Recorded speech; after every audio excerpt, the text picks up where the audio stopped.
There you go. Hi, Hey, Paula, how are you today? I'm good. How are you? I'm doing great, thank you. How are things? Oh, crazy as they ever are, but it looks to be like it is going to be an exciting 2022. There So you go. There you go. bracing optimistically. Is that a I thing? love it. I Yeah. love it. That's really cool. That's epic right there. That is amazing. So, welcome back. It is so cool and amazing to have you back here. I mean, you were basically the first one for this show that I've been creating over the past 8 months. It is so cool. I was the first? No way. You had lots, I thought. Well, I'm thrilled to be in the first batch, regardless. Yeah. Yeah. Actually, I mean, I've talked about this in some of the episodes that at the moment that I basically walked away from my previous job, and then the first thing that I was leaving the building, and then the first message I received for making this happen, it was yours. So that basically clicked everything, and 8 months later, here we are. Oh, I love that. Well, yes, and here we are. Oh my gosh. Yeah, over 200 episodes, close to 200 now. That that's pretty amazing. You should be very proud of yourself. That's Thank a you. hell of a year. Yeah, it's been amazing. It's been really cool. It's been hectic as well. It's been stressing sometimes. I'm not gonna lie, and sometimes I'm like, I just want a break. But this is the thing that I love, and I was like, well, I can't take breaks now. I just better keep moving, and that's what I've been doing. And a lot of epic stuff coming for 2022. So it is amazing. Oh yeah, that's how it goes. Whenever you make a living out of doing what you love, it ends up being something that you don't really get breaks from. Oh yeah, But as exhausting as it can be, you can usually find your energy and your re-energizing in yeah, that passion. yeah, totally. Of course, that I ended up finding a temporary job, bills. So I was Oh yeah, like, thrival jobs, yeah, thrival gigs, we call them. Mhm. yeah. But as I said, I mean, it's been such an epic experience. I mean, yeah, you started like from the Resident Evil cast, then Katie came, then Andy came, then Jesse, then Aaron, then Sarah, and last week it was Nick. So it's been, yeah, it's I love all those humans. Oh, they're yeah, so great. they're amazing. They're amazing. So yeah, so welcome back. So before we start, I have to give you a proper welcome for someone as badass as you, basically. So let me show you. There you go. There you go. Yeah, love it. That's We're still a small operation at the moment, but at some point for my 1,000th episode, I'm definitely gonna be making it on Staples Center. So we'll see. great. Yeah, sounds. I love that. Goal it up. There you go. There you go. So tell me, what's new since our last interview?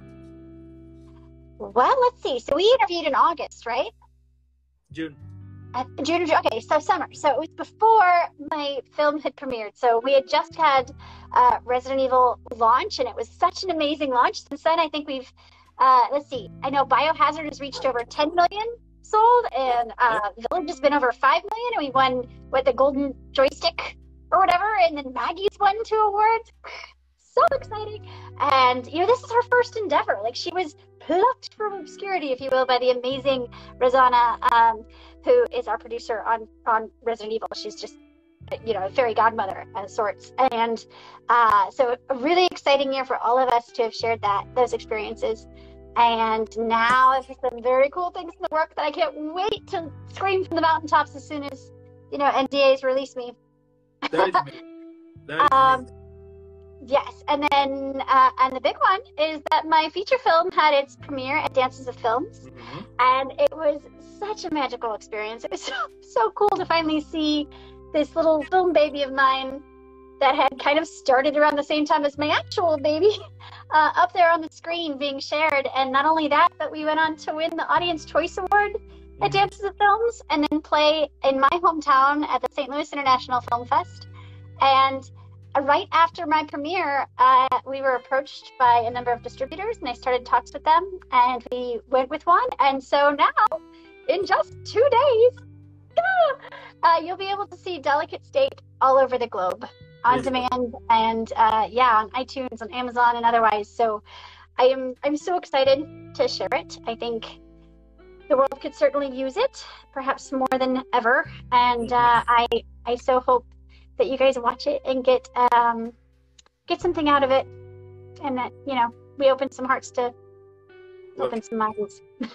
I love that. That is really cool and amazing. I mean, just 8 months, and how many things happen. It's time goes like this. It does. It really does. Apparently, the older you get, the faster time goes, and I'm not okay with that. Yeah, especially being, a 1,000-year-old vampire. Whew. But there were a lot of learning curves over the last couple months, and also a lot of climbing of curves, I guess. I bet. And it is so cool, actually, that Resident Evil Village was like this close to be Game of the Year. Yeah. Oh my gosh, for the Game Awards as well. I know, right? And apparently there's multiple. Rather like Hollywood, they like all sorts of award shows, right? So yes, we were also up for Game of the Year at the. I'm gonna get it wrong. I think it is just the Game Awards, right? Yeah. So that was a huge honor to be included with those amazing games, and to have our work be recognized by peers in the industry and the fans. It's wonderful. We don't do it for that by any means. I mean, if you did, you'd just starve to death before you got any sort of recognition, really, for most of us. So it's just more of a lovely treat when it does happen. Totally. Bonus. Yeah, it is really cool, and I do think that for a lot of people, I mean, me included, of course, that it was kind of the game for the pandemic. That we will be immersed in this deep story, kind of like the perfect getaway from all of the stress and all of the things going on outside, Yeah, I noticed that too. I think I even spoke about it on the LA Comic-Con panel with the ladies. Just noting that after, a year plus, almost 2 years, of being isolated, we all craved that community and that family and that belonging so much that along comes this game where the villains give us a little of that. And it opened the fan base's imagination so much. Like, there's so much fan lore and fan fiction out there now, and fan art, and it's amazing, and it inspires all of us. And so to have all of you taken something that you needed out of this game at this particular time is it's such a gift. It's really, really cool. Totally. And I will say that it's no, we'll come back to that. Tip of my tongue, but yes, talk on. Oh, hello. Oh my gosh, look at all the people joining. Hello. There you go. So, in August 28th, it was the world premiere for Delicate State at the Chinese theaters as an official selection in Dances with Films. Tell me, what are some of the things, or some of the highlight moments you had during that premiere? During the premiere. So, film festivals are unique beasts. They're such a wonderful networking opportunity because you're meeting your peer base, sort of like when you go to college and you're going to meet all the other people that you're going to be going through the next 4 years with, and they're so often going to help you with networking the rest of your life. So it's similar in that it's a very truncated version of that, right? Like, you can really network and meet people that can be your good friends and your collaborators on future projects, and be inspired by their work too. So it's not if you're unfamiliar with film festivals, they're not like a award show glitz and glamour per se, as they are like getting down in it. The nitty gritty of loving filmmaking and being in it and celebrating each other. So in that aspect, it was so wonderful to be around humans again, albeit as safe as we could be, vaccinated and masked and things, but just that connection and being in a dark room with people having this experience at the same time, it's close to magic to all go on this emotional journey at the same time. So to sit there in a dark room with people that I care so much about, everyone from my parents who are making their film debut, they're in the movie as well, and my sister and some of my closest friends and my Resident Evil actor friends, and there's so much industry and just new friends that I'd met at the festival. It was overwhelming, emotionally, but really cool. I mean, I know every second of that darn film, and yet still got to go on the journey with everyone as they experienced it. So it was really special. It's something I definitely will remember forever. And it felt like a dream, because right afterwards you get approached by everybody congratulating you, and you're walking out and talking to people and getting stopped by various industry and distributors and stuff to chat, and you're not really sure at the moment who's real and who's maybe a little bit fluffing themselves bigger than they might be. So you're kind of taking everything with a grain of salt, but also, as it turned out, everybody I met that night was who they were claiming to be, and equally wonderful. And I've said this, I think, once, but Becca Pruitt, who plays Bela in our game, just absolutely made my night, because she came up afterwards and took me by the shoulders and said, "This was an important film. Thank you." And it touched me so much, because it was kind of deja vu. Oh, I'm getting teary, just because I'd had that moment making it, kind of to sustain me through all those months of just, staring at the same thing again and again, and doing little tweaks as we went, and finding money where I could to do the next phase. You hold on to that image of being able to finally share it and make an impact on someone, and then finally getting to have that moment. It was. I wish that for everyone. That was really cool. I love it. And I bet that that after that you basically slept for days. I wish, but it was still, the festival went on. I premiered only the second night of it. Okay. It was at the beginning, and it was like a 2.5, 3-week festival. So I tried to be there as much as I could to support other films. And, I still was juggling mommyhood, and school had gone back to session for both my kiddos, and homework is a thing now. And oh boy, and just actual acting, because we continue to get voiceover auditions and on-camera auditions that we just have to, drop a hat and do. So life doesn't stop. And then there's also health stuff that came up with my parents, and just life things that happen. So it felt like there was no sleeping. This like weird little limbo between years before things get started again. This is like the one time of year that we're allowed to kind of take a breather, and then it ramps back up. So I'm like geared. I'm excited for this next week, but this has been my little break. That's amazing. And like, tell me, like, what inspired you to create that film? To make that particular film. So Delicate State is it's a docufiction where it's documenting my actual first pregnancy with my husband and I as the leads, as well as the entire filming crew, which is nuts. I don't recommend that. It's crazy. It's too much. Too many hats to wear, but we did it. If anything, to prove that you guys can do it too. Make your movie. Or tell your story, write your thing, do your thing.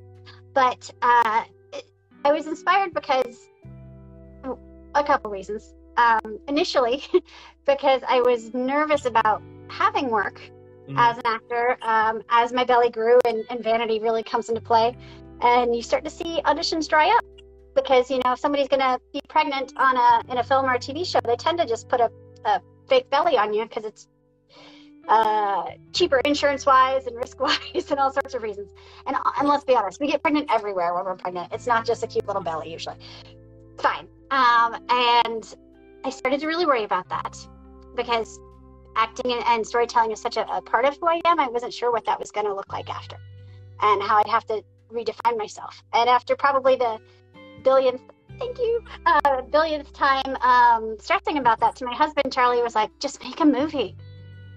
And it really hit me, and I was like, "Well, okay, let's do it. What do we got? We got you, we got me. Okay, we got a pregnancy. And then I kind of looked around at what was really taking up a lot of my bandwidth at the time, and it was the fact that my journalism degree, as well as my humanity, were just really pissed off that I kept seeing mainstream media as well as social media toss around the term civil war all the time, like they were daring it to happen, threatening it, egging it on, cheering it on. And I was so appalled by this childish, the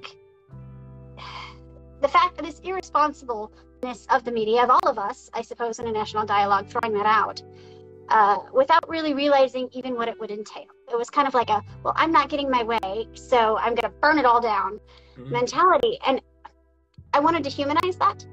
So I folded that into my story. And so I made us having this pregnancy in a nation that was facing civil war, and what that would look like. And granted, this was in 2015 when I started. So the world looked a lot different. I'd never imagined things would kind of veer as close to documentary as they did, but we definitely filmed a lot of it. But what I saw was that people, the ones who were loudest pushing that agenda were the ones that really had no concept of it. It's not like these were war veterans or hardened humans or even light hobby preppers. They were people who were, would probably have a complete and total mental breakdown if their brand of cereal was out for more than a week. So, or if their internet was out. So I tried to paint what that would look like. And our characters, I chose to make rather unpolitically active, which is what a lot of us are, right? We don't have a lot of time to pay attention to it. You're hoping the ship is being steered by responsible adults. Sometimes it's not. And what that would look like if enough smart people just disengaged and ignored it or denied it for long enough until it was too late and the crazies had already driven it off the road.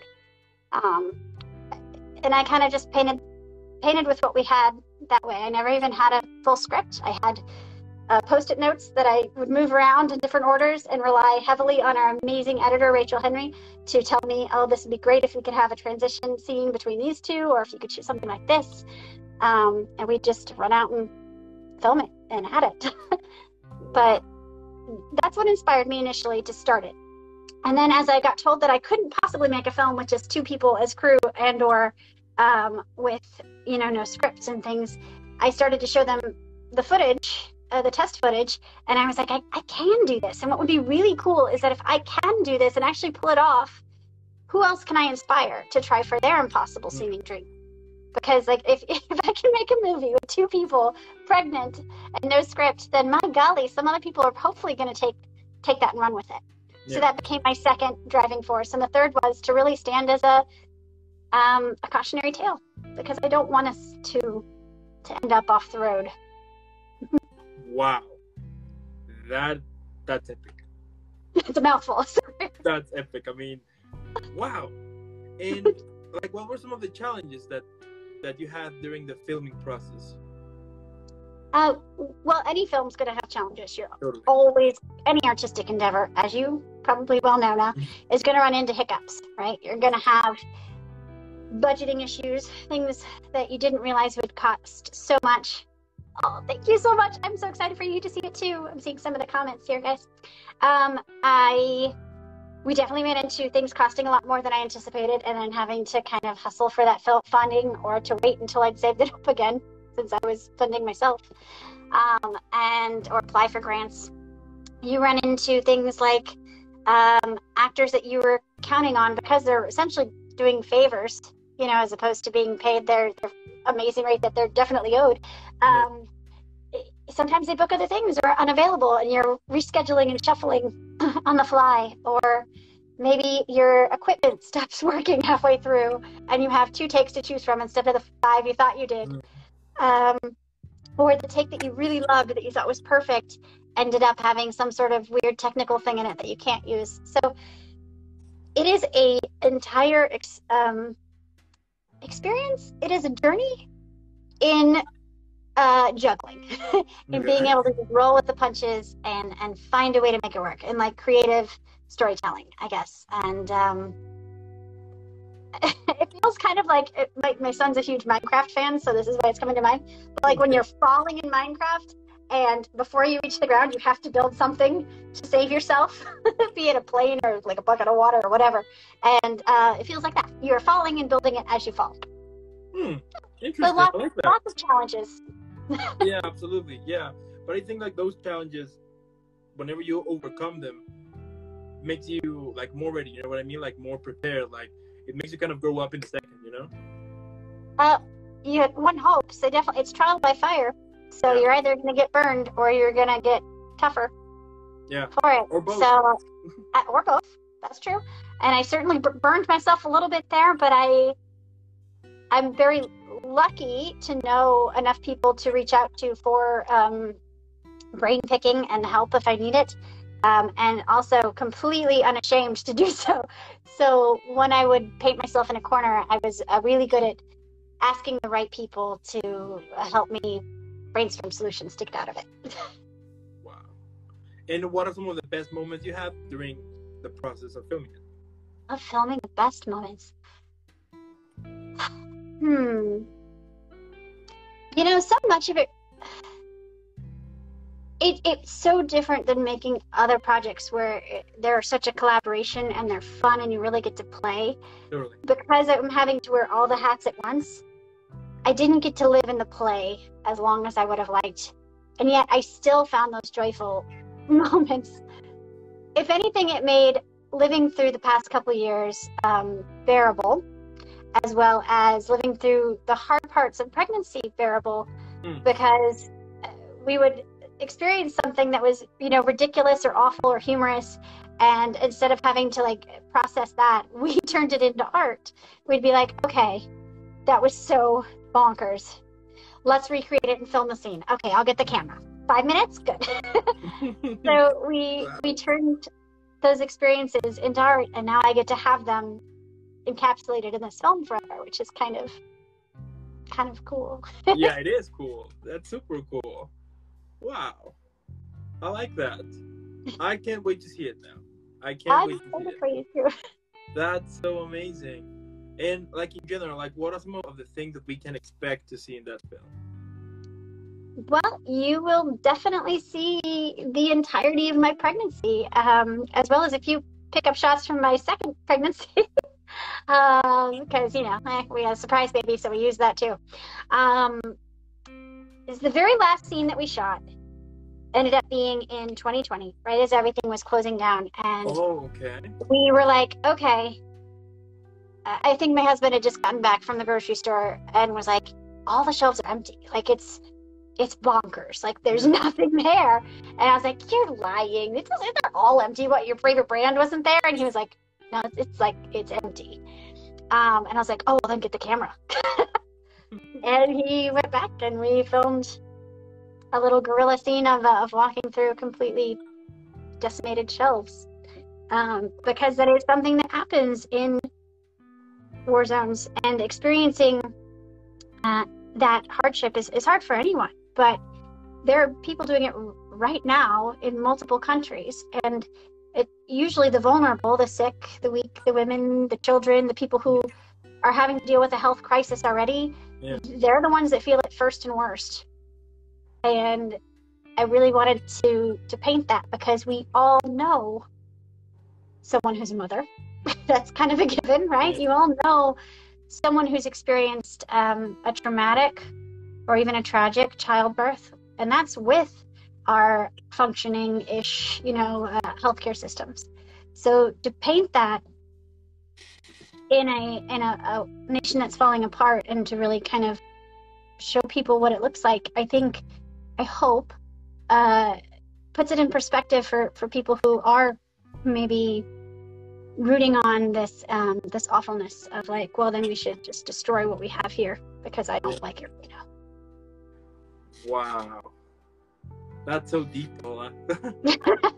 That's so crazy, but I mean, it is true. I mean, all of this, like this past years, I mean, we just becoming this like suddenly this culture was created in which if you don't like something, that's fine, but then if you don't like it, then you tend to destroy it, and then you will gather, and then like a lot of people will also contribute to destroy that thing that some people will not like. It's crazy. Yeah, it's crazy. And also I remember too when the whole pandemic started, I remember back I mean here at home we were like, yeah, we're not gonna have it, we're like, yeah, it's in China, we're fine, nothing is gonna happen. And then a couple of months later, boom, everybody just went to lockdown. And then I did went to the supermarket during like the whole to buy some groceries, and it never gonna leave my mind that like literally two families fighting each other for water. And I was just like in shock, like your mind, I remember that my mind couldn't process that, like what is wrong here? A couple of months ago everything was fine, and now I'm seeing these two families basically tearing each other down, for water. That was crazy though. Yeah. And it brings out the worst in us when you're scared, and it makes people really easy to manipulate when you instill fear and hatred. And people use those kind of together. They make you afraid of a certain group, and then direct your hatred toward them in order to mobilize you to do something they want. And that's been, something that's been repeated throughout history by manipulative leaders. And we're certainly seeing that done in our time in multiple nations, and it's scary to see how easy it is when people are scared, when they're hurting, to give them something to hold on to, even if it's hate that focuses them and riles them up. And we're capable of so much better than that. So I really hope that we lean into the better angels, as it were. Yeah, I do. Yeah, I do hope that too. I mean, that was kind of one of the wishes I have for this year. Kind of like, kind of everything go like everything. Yeah, like people have like more conscience, you know, because I do have seen this past years that we used to take things for granted, you know, and we tend to believe that we're gonna be here forever, and it just takes like 1 second to suddenly everything changes. You will enter into panic mode, and it gets worse. So yeah, I do hope that at least we can get some peace out of it, you know, or at least like something to learn it from, you know, because it's crazy. Humanity. We're really only just a bunch of teenagers trying to survive, but yeah. Preach on that. Now, also Delicate State won the Audience Choice Awards for Fusion Feature Films at That's the Films, and it was an official selection in the St. Louis International Film Festival of 2021. So what can you tell me about those experiences? So each festival is so very different, right? Official selection just means you've been chosen out of many that have submitted to be featured in the fest. And for both of those, I was in some pretty cool categories. For St. Louis, I was chosen to be one of 5 films in the New Filmmakers Forum, which are 5 first-time filmmakers that they tap as the filmmakers of the future, which is just that was so cool. Totally. To meet those other filmmakers too is awesome. And in a normal year, we would have all, you know, networked and gotten to hang out together. And this year, we only really got to do like a Zoom together, but and a panel together. But it was an amazing experience because I had to really pick my festival so carefully as to where I would actually be willing to go. Which is, you know, a very short list at this particular point in time. St. Louis was high up there because it's where I was from, where I grew up, and I have, you know, friends and family there. So I was over the moon to be able to go back and see where I grew up and have people from across my experience there show up and support me. And it was a really magical in a different way experience. I think I had like my childhood, one of my best friends since 2nd grade, her family came. I had some Resident Evil fans there. I had people I didn't know, obviously, too, in the audience, but it was really cool to see how people reacted. Yeah. One gentleman was very adamant, saying it was like the best film he'd seen in ages, and he was so excited. It was a little overwhelming to see how passionate and how much my film had affected somebody, but also so empowering, I guess, too, to see that it actually had broken through and touched somebody like that. So if it can inspire anybody to, you know, take a step back from the either the disengagement, because if we need to stay engaged to have a democracy, or from the I should go and destroy my enemies camp, anywhere in the middle there, I think will be okay. It's the 2 extremes that are a little spelled. Totally. But they were both amazing experiences. Dances with Films was just an epic joy to be a part of, and they do so well at promoting and supporting their filmmakers. I'd known that as an actor from being in a film that went there once, and so I was so excited to be a filmmaker there this time, experiencing it all. So I highly recommend both of those festivals for submitting, and we'll be in Santa Fe Film Festival next in February. There you go. That is amazing. I really can't wait to see that movie now. I really need to watch it now. That is so cool. Wow, I love that. And I mean, and I bet that the feeling, it's amazing when you see people liking it, when you see people actually kind of thinking about it. You know, when you see kind of that you're moving somebody. Yeah, like that. Like the fact that you're moving someone with something that you create. I mean, I must believe that is something epic. Speechless, basically. it does take one's breath away a little bit. It's why we do this, though, right? Is to reach out to fellow humans and to leave behind something and to say something or get people to ask themselves a question or think a little bit differently or put themselves in someone else's shoes. Really, it's a tool for empathy. Which, if I could have a superpower, I would want to just spread contagious empathy because I think it would solve a lot of our world's problems. There you go. That's awesome. And I mean, the cool thing also is that you will have like your own, like your, I mean, that you will have also your crew backing you up. So you have like a cool, like a kind of a Justice League thing. You know what I mean? That would be cool. You mean my friends? Mm-hmm. Yes, it's been amazing. Both friends old and new to really see the support that people bring forward for you. Love it. I think we might have an idea for a film at some point. You know, you can be now a superhero. Okay. Just saying, you know, that would be cool. And if you have to describe Delicate State in 3 words, which ones would you use? 3 words. Oh boy. 3 words.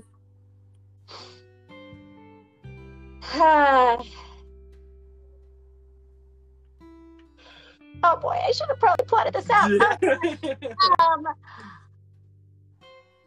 Tense. Okay. Real. Okay. And hopeful. Tense, real, hopeful. TRH. I like it. There you go. Okay, I like that. And like, what are some of so 2021 it's gone, 2022 came, but like, what are some of the things that you're looking for this new year? Looking forward to? I can't wait to share one of them. I'm looking forward to some new projects that I'm starting. Work-wise, I can't share them yet, but I'm so excited. And I am looking forward to hopefully an end to the surges happening. Would love to be able to just find a way to live with this darn virus, right? Or to conquer it if possible. I am looking forward to seeing and reconnecting with friends again more and more. Seeing more family again. Not having any more birthdays that have to be canceled would be really great. But I think right now what I'm kind of learned to mental health wise just really focus on what I know I can achieve. I'm really looking forward to this film coming out in 2 days. I'm looking forward to the reaction to it. I'm looking forward to talking about it and having those conversations with people. And I am looking forward to celebrating some of my other friends' projects that are coming up because they are doing some really cool stuff too. So I'm going to cheer you on, and I look forward to hopefully empowering some more people to really go after what they want. Because I tell you what, if I can do that, I feel like I'm gonna, I won't even need the rest of that bucket list. I'll have achieved what I came here to do. I love it. I love that. And okay, so if you have to create a film, right, but in which all of your characters that you have played at the moment got stuck on a flight, how would you describe it? All the characters that I've ever played? All the characters you have played at the moment. Are on a flight? Yeah, since day one until right now, they got stuck in a 15-hour flight. Oh, Lordy, you do not want Angie and Evelyn on that flight.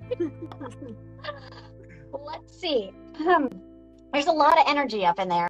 Yeah. I have a lot of cartoon characters, guys, and I tend to play really high energy, high vibing characters. So you're gonna want probably like headphones so they don't talk to you. I don't know. What is the question? How I deal with it, or what happens to the flight? Like, what would be the title of that film? The title of the film?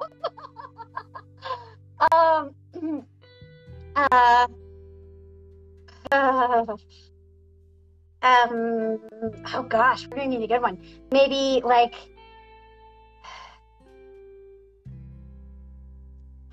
the word high is definitely in it. because it's going to be high energy. Yeah. Oh my gosh. Okay, no, but if you mix, it's like super ice cream. Like there's certain things you can't put in there and still have it taste good. So while some of the flavors might go together, others are just gonna ruin it for everybody. Yeah. So maybe just like the flight that shouldn't happen. Yeah. I'm lucky enough to have enough range that we don't want all those characters sitting on that one. Or like, what if we separate them? For example, we got some in first class, then we got some, like we separate them. I feel like most of the ones that are going to be a problem are not going to pay attention to where you seat them. They are going to be like, Angie's just going to be bouncing around wherever she wants. Yeah. She probably got in the liquor cart. I don't know.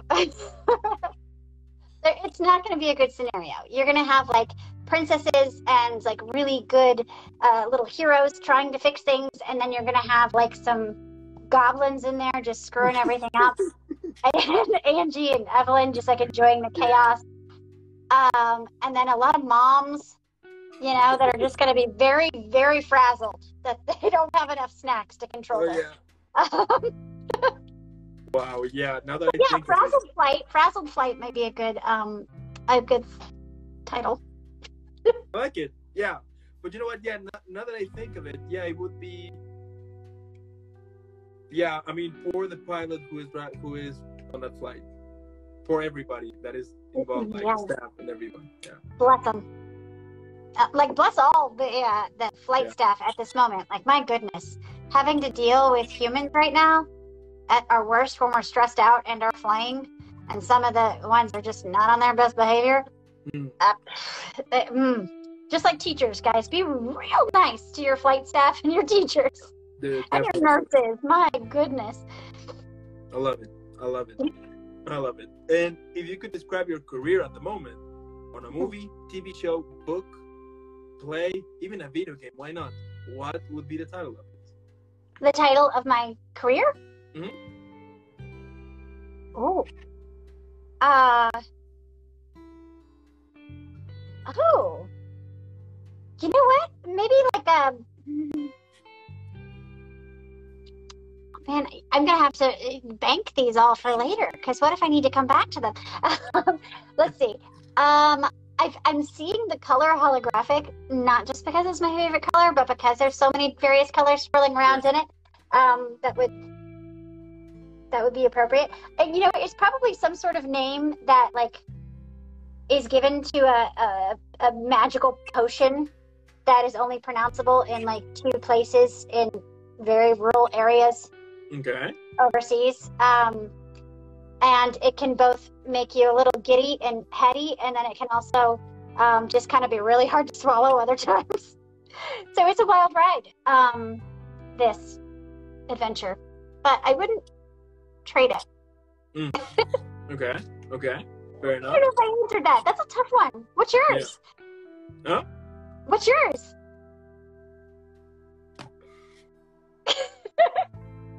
You know what? I would choose. Yeah. So I would choose something like. So it will have to be something regarding like. Oh man, yeah. So it will have to be something like, for example, that you are like on the struggle, but at the same time you realize that it's that is finally for something, that you're actually fighting or struggling for something. As back then, at least for me, I was just basically surviving, and that's it. I mean, I was and now you have a destination in mind? Yeah, exactly. Like a couple of 2 years ago, I used to have like this stable job, and getting paid weekly. So I didn't care about anything. Basically, I would just like, it's fine. I'll get paid on Friday, and then you leave for the weekend, and then Monday, and then the week. So it was a constant. Routine, and then I was constantly asking myself, like, where am I going with this? Like at some point I'm gonna be 40, 50, 60, and then what? I'm more relaxed now, but back then I was basically stressed all the time because I was constantly asking that, like, what am I gonna do? But at the same time, I was not doing anything, because I was saying like, oh well, it's because I have this job that takes away all of my energy. So now I don't All your feel, energy, yeah. yeah. So now I don't think that I'm gonna do anything. So it was a constant struggle, and then then I got fired, and Chat with Dan came, and as I said on the post that I put on New Year, I mean, back when I back when I left that place, I was constantly angry all the time. I was stressed. I was desperate. I was in constant like emotional. Oh, It was horrible basically.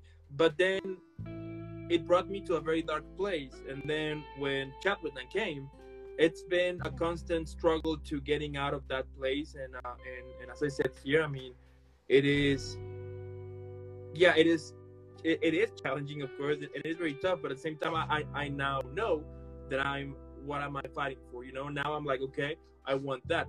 Now I have a vision to where do I supposed to go. So it's more cool because now I know where to go. So it will have to be like a title regarding that. So like the journey there you go. somewhere. Yeah, I like probably, it.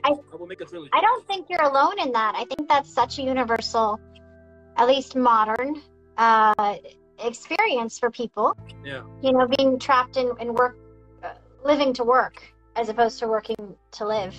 Or working to live. Sorry, you're. It's that struggle that we get trapped in, and I do feel very lucky that I recognized so early that I knew I couldn't survive that, and I kind of made the leap very early on to try to make my journey be something I really enjoyed, and to hopefully encourage other people to try for that too. Because it is scary. It is a leap of faith in yourself. It's very scary. Yeah, but totally. It can pay off more than anything else if you're smart about it. I don't encourage, unwise leaping or like not planning out stuff. I love to plan. I am A-type all the way. But if you can build yourself a plan for how to do it, thrival gigs to support you on the way, just think how amazing humanity could be if we actually were all focusing our energies on things that really inspired us, or that we loved to do, or that we wanted to see change. If we were doing positive energy out into the world instead of just the daily slog, that's the world that I want to be in. Yeah, that's for sure. And funny enough, at least, what happened to me is that in this place that I worked, they fired me in the most horrendous and it was horrible. So I sued them, of course, because they didn't want to.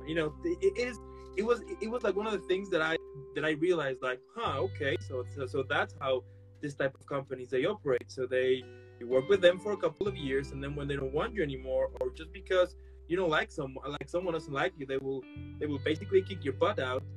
And then regardless of how many hours you will work for them, they're not gonna pay you like the legal amount, the amount that is legal for it. So I sued them, and what ended up happening is that these guys got super angry, and they started to prevent for me to find a new job.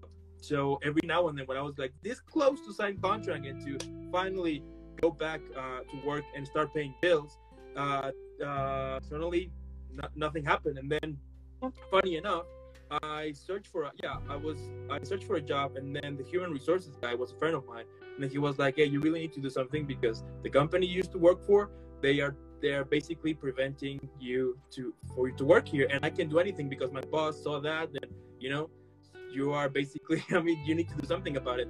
And instead of I was super pissed at the moment, of course, but I was like, I'm just gonna continue working on this. I'm gonna continue working on my project here, and at the same time keep focusing on finding a new job eventually, which thankfully it ended up happening. But yeah, it's been a really interesting journey. And as I said to my mom the other day, I was like, because she was telling me like, hey, like she was wondering why I was not like angry when what happened, and I was like, well, because they're not worth it, and at the same time I spend that energy on focusing on my project here, and now it's getting more into a more kind of a stable thing, and now like with more things to talk about, like we are also including doctors now and stuff like that. So it is, yeah, it's a journey basically, but I love it. If you follow your heart on that journey, you end up finding kind of the path that you needed to find eventually. Totally. As long as you're smart about it. It sounds like you are, and I've been thrilled to be cheering you on the way. Yeah. And then, hopefully this film does some more of that for other people too, and just in the story of it and how we were able to pull it off. Maybe they'll see that, some encouragement in that other people can try for their dream. Oh yeah, I can agree on that. It is really cool, and I'm super sure that film is basically gonna. Yeah, I mean, I can't wait to see it. I need to see it like as soon as possible. But like, now my next question here is, if you could also describe your career again, but this time on a drink, which one would you choose? Wait, like a drink? Oh, my career as a drink. There's probably bubbles involved. Okay. Oh gosh, again, I'm getting a picture of that darn potion that's probably impronounceable. Where it's hard to swallow sometimes and makes you feel a little giddy and wonderful, and you can't believe how lucky you are to be drinking it other times. There's a lot of drinks that fall in that category. Yeah, we're gonna say it's an undiscovered new one, with a really wizard of a mixologist. They came up with it, like Paula's potion. I don't know. Bubbly. There's probably some dry ice steam coming off of it. Okay, I love it. Enough to like intrigue people, and yet it's all mine. No one else will drink it. Okay, I can picture it. It looks interesting, but you can't have it because it's yours. So. And yes, but hopefully it encourages other people to mix their own unique drink too. Yeah, because I think that's a pretty good metaphor for careers, especially creative ones in general. Totally. You can't ever recreate someone else's artistic career. It really has to be like, okay, all right, we're all in the same jungle, and that's it, and I just have to hack my own way through. Let's see where this takes me. And you have to really decide to enjoy the journey. That's all you're guaranteed. Love it. That is cool. That is something that I would like to see. Not drink it, but not drink it, but what? Definitely see it. You know what? Also, I'm a big fan of advocating that it's all our own stuff too, as opposed to jealousy of other people's. Instead, celebrating your own and other people's, because that's applicable with everything from fandoms, where some people really get in some real hot debates and arguments and say mean things if somebody's fandom isn't looking the same as that person's fandom. If they don't see these fictional characters in their continued imagined lives playing out the same way as that person wanted, which is so silly because it's not pie. We all get to have our own. And whatever you need to take away from that particular fantasy is what you're going to get out of it. And I think that's beautiful and wonderful. And I think we should all support each other's creativity in that way. That is epic Paula +2. That is like epic +2. I love it. I love it. And my last question here is, what motivates you? I mean, we all have those days that you just feel like crap, that you just feel that you want to quit, that possibly what you do is not making the proper impact that you would like, that maybe you're wasting your time, that maybe like what gets you out of that toxic bubble and be like, I'm just gonna continue doing it because I love it. So it is such a fact that this roller coaster, the ups and downs of that, are universal to any creative path, especially probably just humans, but especially ones who are chosen this weird creative journey. So 1,000%, the people that you are, most admiring of, that look like they have the perfect life, they definitely have days like that. Just like the people that are, very open about it and sharing it online. We all have days where we question if we can go on with what we're doing, if we're doing the right thing, if it's, worth it, if we're the worst, if we're totally untalented. And for me, I am lucky to have family and friends that recognize my down dips and really do surround me with support and love. But, even when they don't, the thing that really helps me get my bootstraps back up is usually to create a new piece of art, which probably also creates more problems for myself as I drive myself bonkers and stretch myself too thin. But creating something new, whether that's starting a script or writing an idea for a podcast or making, you know, as simple as something as like designing a shirt that I just decided to try to make on my own or whatever it is, some piece of art usually helps me get excited and motivated again to start pursuing things. And the beautiful part about that, at least in my spheres and my journey in my career, is that once I start getting those energies going again, I start making something else, maybe a film, and start talking about it again, and I'm able to put that out there that I'm active and I'm doing this and I have a new idea and I want to collaborate and pull people in. That's what brings new work and more wood to the fire, as it were, for my career. That's when things really start happening, is when you have that energy that attracts, because you're excited to be doing what you're doing. Yeah. So it's usually something about finding what new thing I want to make. If one direction doesn't seem to be yielding what I want it to, then I just need to shift my focus a little and see about what's over here. Maybe I need to write this script instead right now. And yeah, that's my usual trick. Although sometimes it really is as simple as realizing I've taken on too much and I have to just take a night off or whatever and downshift and say no to a project. Because that is my other Achilles heel, I guess, is saying yes to too many things. Yeah, I can understand that. Wow, Paul. I mean, it's epic. It's badass. I mean, your career, as I said it on the first interview, which, by the way, let me tell you something super quick. That interview, I watched it a couple of months ago, so I was like, put it on YouTube because, well, I got the brightest idea to have a YouTube channel like 4 months later. So I got like a lot of videos to it that I needed to upload. But when I watched that video, I was just like I remember that I was like super nervous, and I was like, because he was like kind of the first one I had. So even though that I got the questions in front of me, I kept mixing them, and I was sweating. I remember, and I was just like shaking. But funny enough, when it was over, and then the next day came, it was such amazing, because as I said here, I mean, basically you kind of started this. I mean, this whole thing, you basically inspired me to make this happen. I remember that you also told me that day that if you wanna do it, you better realize that there's gonna be sacrifices along the way, and there's gonna be moments in which you will not are gonna be with friends or family, because you're gonna be working on that, and it's like a jungle in which you will bring your own machine and be cutting, and discovering things. Cut your own path. Yep. Yeah, and that is amazing. And so what I'm trying to say here, Paula, is that you kind of you basically create this project. I mean, and as I said here, from being in this very dark place that I was, and then started with this, you basically kind of save a life here. So I'm super grateful, and I'm super humble for that, and I'm always gonna be in an eternal debt, because what you did it is so cool. And also keep rocking, keep crushing it, because you see here there is a lot of people who love your work, who love what you do. Everybody thinks here that what you do, it is super cool. And whenever you feel that you're not making impact, just take a second to look back, and you will see like there's millions of people just cheering you on and supporting what you do, because it is epic.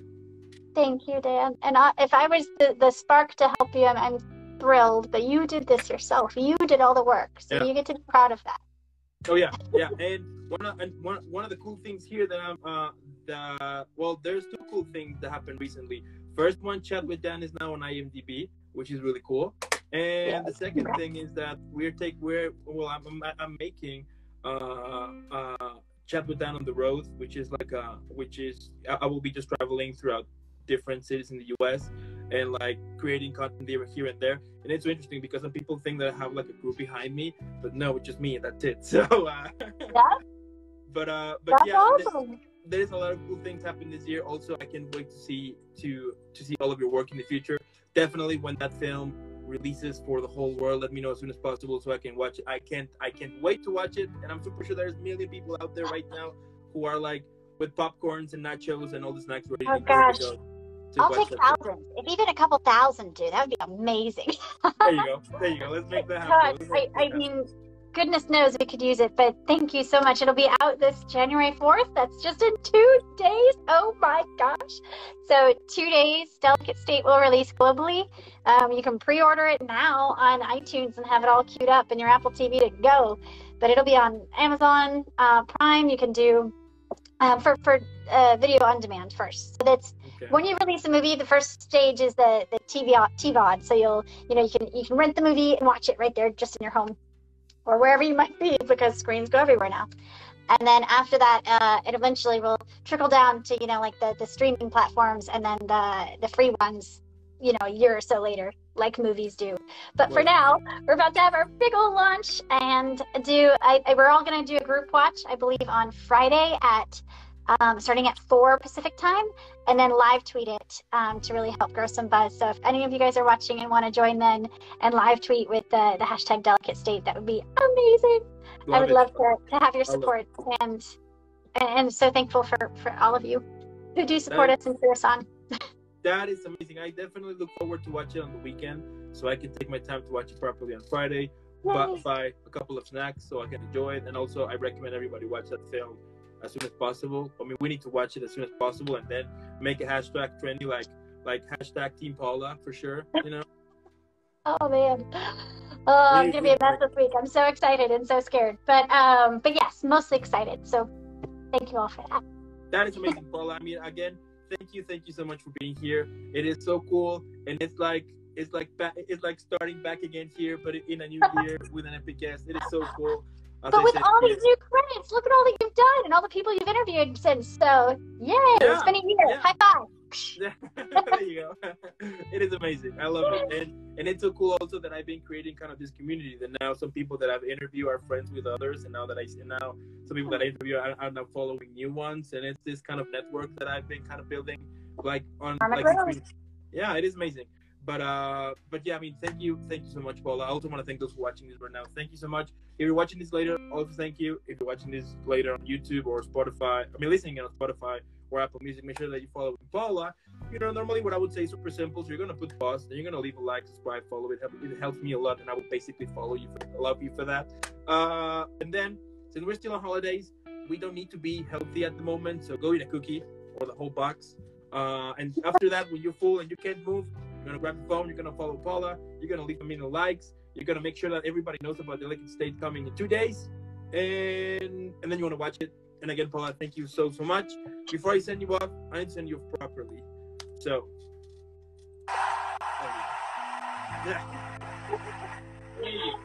Thank you, Dan. And thank all of you. Have a good night, and Happy New Year. Yeah, happy New Year for you too. Keep killing it. I'll see you in the next one. Okay. Bye.